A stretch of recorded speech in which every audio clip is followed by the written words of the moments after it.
Hello aspirants, welcome to daily UPSC Current Affairs Revision Series by Insights IAS.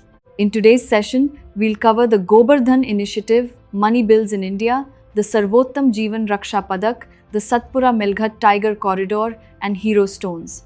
And in mapping, we'll explore Ceuta. So, without any further delay, let's get started. Let's begin with a genuinely ambitious clean energy scheme, the GOBARdhan Initiative. Here's the context. The Union Cabinet approved GOBARdhan, which stands for Galvanizing Organic Bioagro Resources Dhan, a national circular bioenergy scheme, with a total financial outlay of Rs 23,731 crore. So, what exactly is GOBARdhan? It's an integrated national framework designed to unify the entire compressed biogas (CBG) value chain. It converts agricultural residues, cattle dung, press mud, municipal solid waste, and other organic biomass into clean fuel, CBG, and high-quality organic fertilizer called fermented organic manure, FOM. Think about that idea for a second. Cattle dung and crop waste being transformed into fuel that can power vehicles. It's led by the Ministry of Petroleum and Natural Gas, and it has a genuinely long implementation horizon, a full 10-year period, running from financial year 2026 to 27 to financial year 2035 to 36. And here's an interesting consolidation detail. It brings together several earlier schemes into one platform, SATAT, Sustainable Alternative Towards Affordable Transportation, Market Development Assistance, MDA, Biomass Aggregation Machinery, BAM, and the National Bioenergy Program, essentially unifying scattered initiatives under one umbrella.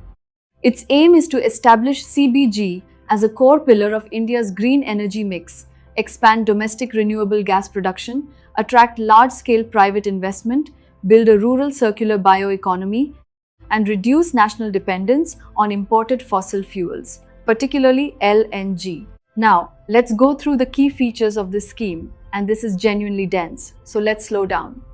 There's an assured CBG offtake framework, establishing mandatory blending targets for city gas distribution, CGD, entities, 3% in financial year 2026 to 27, 4% in financial year 2027 to 28, and 5% from financial year 2028 to 29 onwards, creating guaranteed demand in both transport, CNG, and domestic, PNG, segments. Hold that phase percentage ramp up firmly, it's exactly the kind of sequence UPSC could test. There's a stable administered pricing framework too, introducing a government-backed, long-term administered CBG, price of Rs 2,110 per million British thermal unit, over a 10-year horizon, to provide revenue certainty to plant operators, essentially giving investors the confidence that prices won't suddenly crash. There's targeted capital assistance, providing financial assistance of up to Rs 2 crore per ton per day, TPD, of installed CBG capacity for greenfield and brownfield projects, extending support to feedstock aggregation and organic manure processing assets as well. There's also pipeline infrastructure support, supporting cluster-based and standalone pipeline connections, linking production units directly into city gas distribution networks and national gas grids. There's a dedicated credit guarantee mechanism, deploying an institutional credit guarantee scheme to reduce risk for lenders funding MSMEs, cooperatives, and rural entrepreneurs entering the CBG sector. And there's a CBG Ecosystem Challenge Fund, setting up a dedicated fund to assist district-level mapping of biomass resources, technological innovation, capacity building, and value addition of fermented organic manure. On significance, this scheme boosts domestic CBG production, reducing LNG imports, saving foreign exchange, and enhancing energy security. And it creates income from crop residue and cattle dung while reducing stubble burning, a genuinely welcome co-benefit, and producing organic manure alongside. So, to quickly recap, GOBARdhan is a Rs 23,731 crore 10-year scheme under the Ministry of Petroleum and Natural Gas, consolidating sustainable alternative towards affordable transportation and other earlier programs into one CBG framework. Remember the phased blending targets 3%, 4% and 5% by financial year 2028 to 29 and the administered CBG price of Rs 2,110 per million British thermal units, guaranteed for a decade. Now let's move to a genuinely important constitutional topic, one that's sparking real debate in Parliament right now: money bills in India. Here's the context. The Rajya Sabha passed the Supreme Court Number of Judges Amendment Bill 2026, increasing the sanctioned strength of Supreme Court judges from 34 to 38, including the CJI. But here's exactly why this matters for today's topic. Its passage as a money bill sparked renewed debate over the executive's use of this route to bypass full legislative scrutiny in the Rajya Sabha. So, what exactly is a money bill? It's a specific category of financial legislation in India that deals exclusively with matters such as taxation, government expenditure, borrowing, and the appropriation of funds from the Consolidated Fund of India. And here's the genuinely important procedural consequence. It enjoys a special legislative procedure where the Lok Sabha holds ultimate authority and the Rajya Sabha plays only an advisory role. Now, let's go through the constitutional provisions associated with this, because these are genuinely foundational. So let's slow down carefully. Article 110 Clause 1 defines a money bill. A bill is deemed to be a money bill if it contains only provisions dealing with all or any of the following matters: imposition, abolition, remission, alteration or regulation of any tax, regulation of government borrowing or financial obligations, custody or payment into or withdrawal from the Consolidated Fund of India or the Contingency Fund of India, appropriation of money out of the Consolidated Fund of India, declaring any expenditure to be charged on the Consolidated Fund of India, receipt or custody of money on account of the Consolidated Fund or public account, or audit of accounts, and finally, any matter incidental to any of the matters specified above under Article 110 Clause 1, Subclause G. That last clause, the Incidental Matters Clause, is exactly where much of today's controversy actually lives. Article 110 Clause 3 declares that if any question arises whether a bill is a money bill or not, the decision of the Speaker of the Lok Sabha shall be final, a genuinely significant concentration of authority in one office. And Article 109 outlines the special procedure for money bills. They cannot be introduced in the Rajya Sabha, and the Rajya Sabha must return it within 14 days, with or without recommendations. Now, let's go through the key features of a money bill more broadly. There's prior recommendation of the President. It can only be introduced in the Lok Sabha on the prior recommendation of the President of India. There's the Speaker's sole certification, carrying an explicit endorsement, signed by the Speaker of the Lok Sabha when transmitted to the Rajya Sabha and the President. There are restricted Rajya Sabha powers. The Rajya Sabha cannot reject or amend a money bill. It can only offer recommendations and must return the bill within 14 days, failing which it's deemed passed by both houses in its original form. There's Lok Sabha discretion on amendments too. The Lok Sabha is free to accept or reject any or all recommendations made by the Rajya Sabha.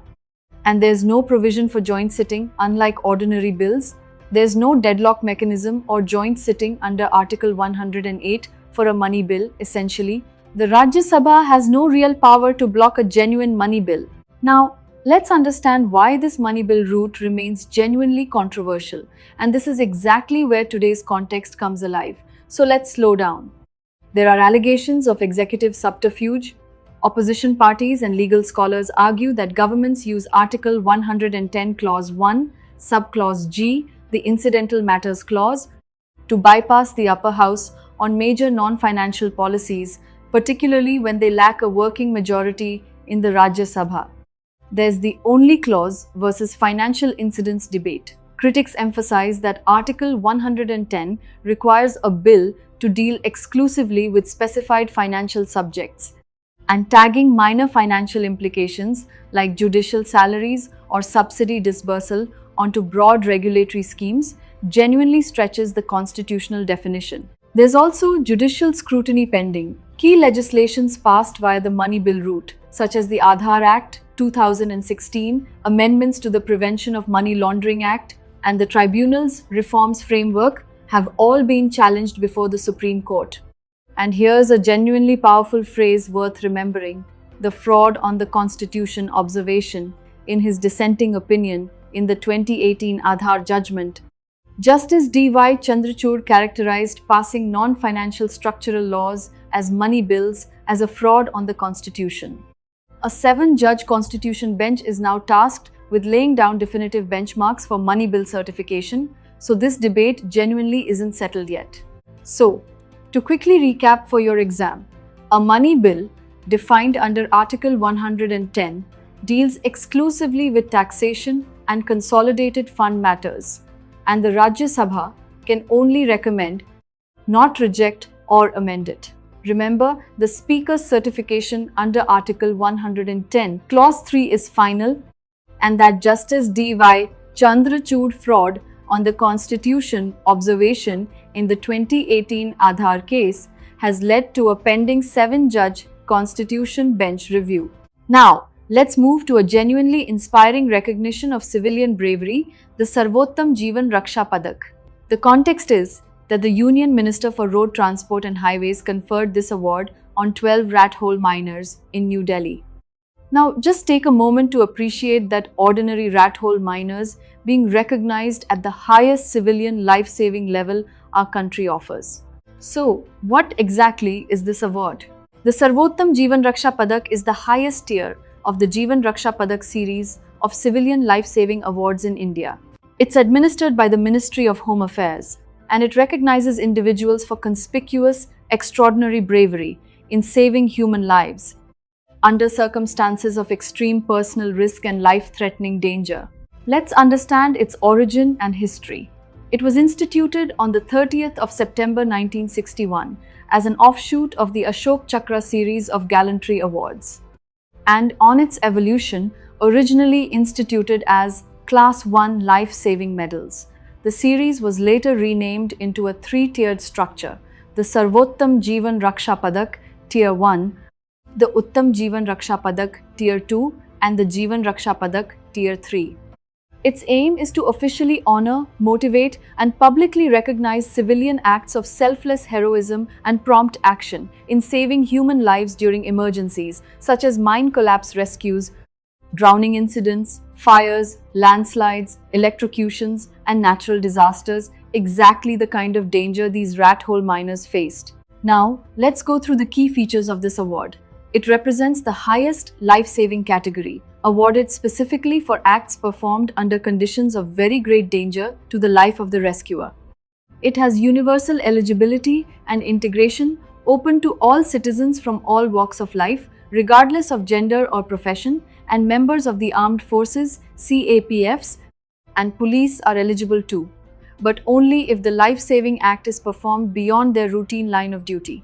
There's a monetary allowance attached. Recipients receive a lump sum monetary grant of Rs 2 lakh, along with a medal, a miniature replica, and a certificate signed by the Union Home Minister. There's also provision for posthumous conferment. The award can be conferred posthumously if a rescuer makes the ultimate sacrifice while saving others. And there's a presidential approval process. Recommendations submitted by states, union territories, or central ministries are vetted by a high-level award committee before final approval by the President of India. On significance, this award honors rat hole miners as national heroes, proving that public service genuinely transcends professions. And it celebrates selfless bravery, inspiring citizens to act during disasters and emergencies rather than simply looking away.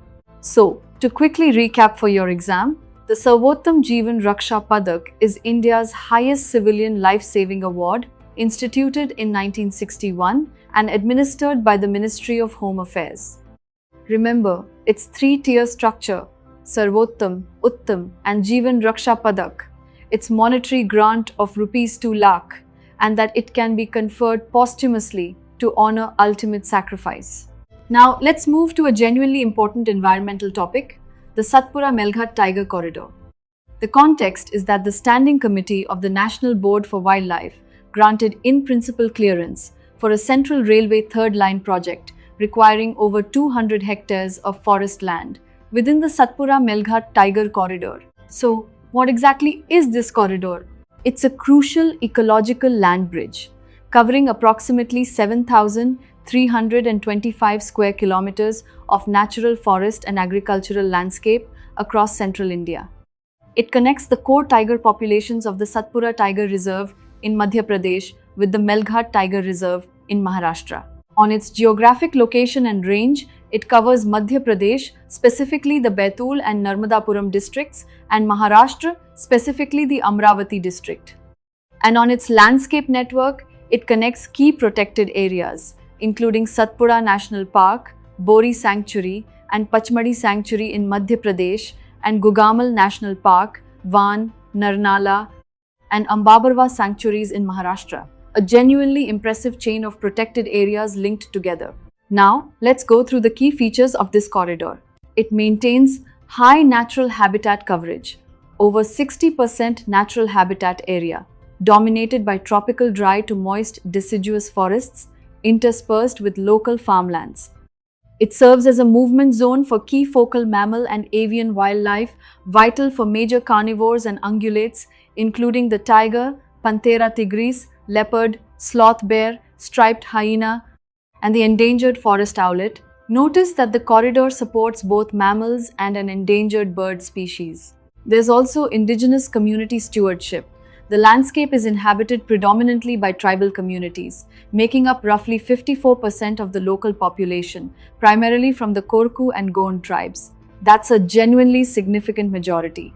There's an inter-landscape network hub role too, linking the broader central Indian tiger landscape by forming critical physical connections with adjoining corridors such as the Satpura Pench and Melghat Boar wildlife corridors. Now, here's a genuinely important tension worth understanding: linear infrastructure pressure. The corridor is exposed to high human modification indices due to expanding transportation networks, including railway line expansions such as the Jujarpur-Chichonda section and state highways, exactly the kind of development pressure behind today's context, where a new railway line is now cutting through this protected corridor. On significance, this corridor facilitates movement between isolated tiger reserves, preventing genetic inbreeding and allowing tiger and mammal populations to colonize new territories across central India. And it protects contiguous forest canopy across the Satpura and Gavilgarh hill ranges, helping preserve watershed security, prevent human-wildlife conflict, and maintain regional ecological balance. So, to quickly recap for your exam, the Satpura Melghat Tiger Corridor spans about 7,325 square kilometers, connecting Satpura Tiger Reserve in Madhya Pradesh with Melghat Tiger Reserve in Maharashtra. Remember, it supports all major central Indian carnivores plus the endangered forest owlet, and that a new Central Railway third line project has just received in-principle clearance to cut through over 200 hectares of this same corridor. Now, let's move to a genuinely fascinating piece of medieval history, one that just resolved a centuries-old puzzle: hero stones.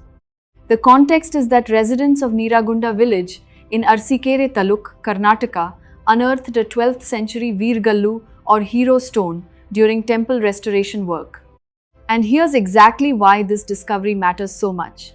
The hero stone carries a crucial Kannada inscription that pinpoints the death of prominent Hoysala ruler King Vishnuvardhana to December 11, 1141, resolving a long-standing historical debate among scholars.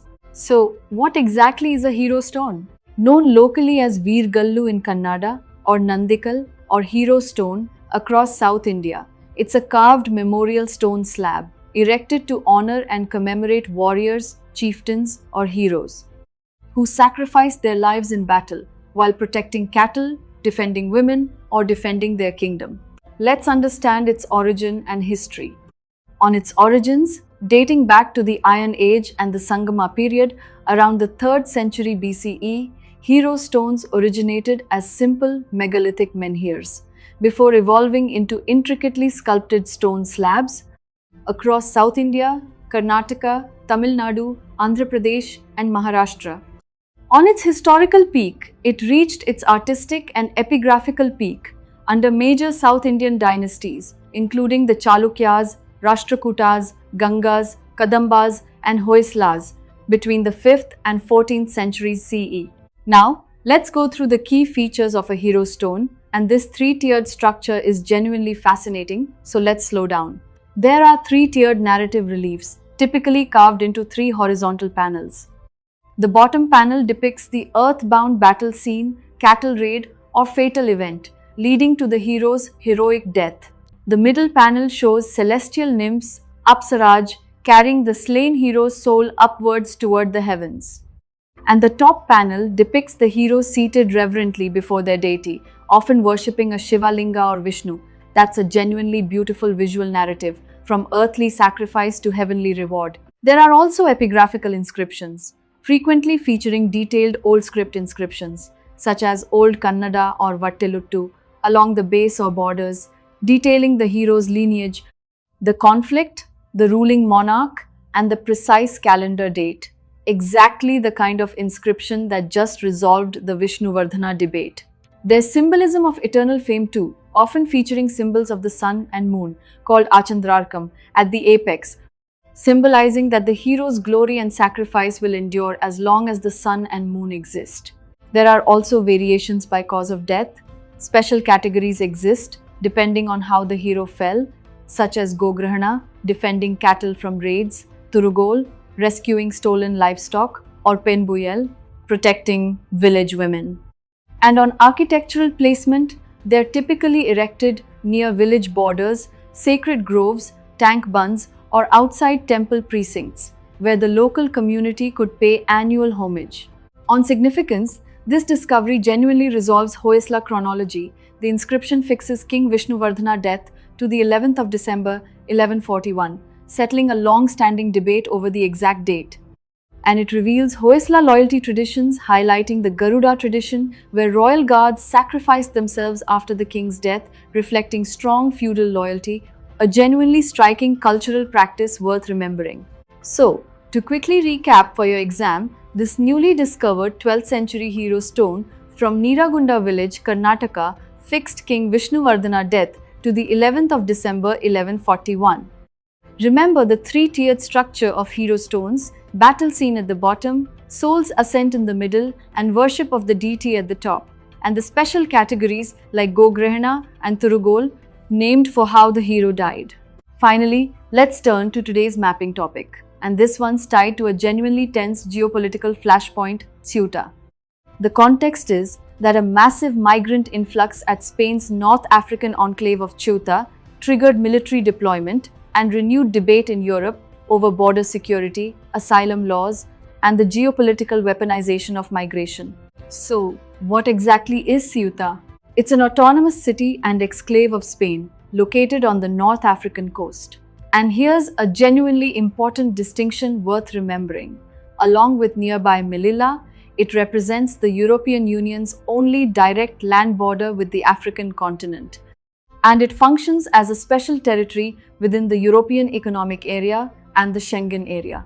On its location, it's situated along the Strait of Gibraltar, at the juncture between the Mediterranean Sea and the Atlantic Ocean. And on its bordering nation, it's land bordered entirely by Morocco on its southern and western perimeters.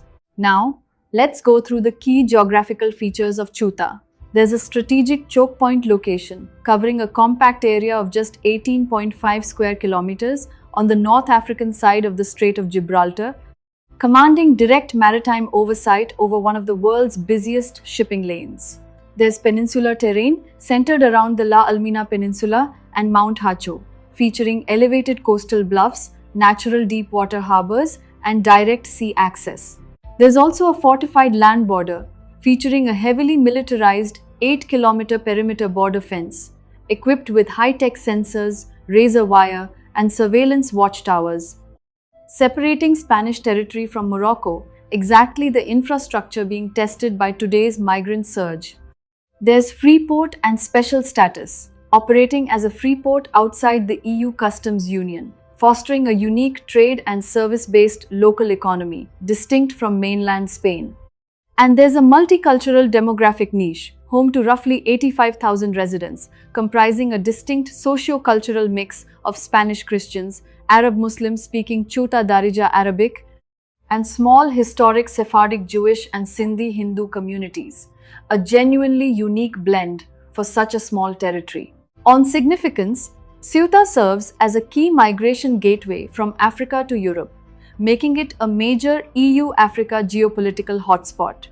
And it demonstrates how migration can be used as a geopolitical tool during diplomatic disputes, testing border security and asylum systems, exactly the tension playing out in today's context. So, to quickly recap for your exam, Ceuta is a Spanish exclave on Morocco's coast, covering just 18.5 square kilometers, and along with Melilla, it forms the EU's only direct land border with Africa. Remember its heavily fortified 8-kilometer border fence, its status as a free port outside the EU customs union, and its role as a recurring flashpoint for migration and border security tensions between Europe and Africa. And that brings us to the end of today's session. In today's session, we covered the GOBARdhan Initiative from GS Paper 3, Economy and Environment, Money Bills in India from GS Paper 2, Polity, the Sarvottam Jeevan Raksha Padak from Miscellaneous, the Satpura Melghat Tiger Corridor from GS Paper 3, Environment, Hero Stones from GS Paper 1, History and Art and Culture, and Ceuta under Mapping. For the complete current affairs article and today's practice MCQs, visit insightsonindia.com using the link given in the description. Also, subscribe to the Insights IAS YouTube channel and join our official Telegram group for regular UPSC related updates and learning resources. Thank you for joining us today, and we will see you again in the next session.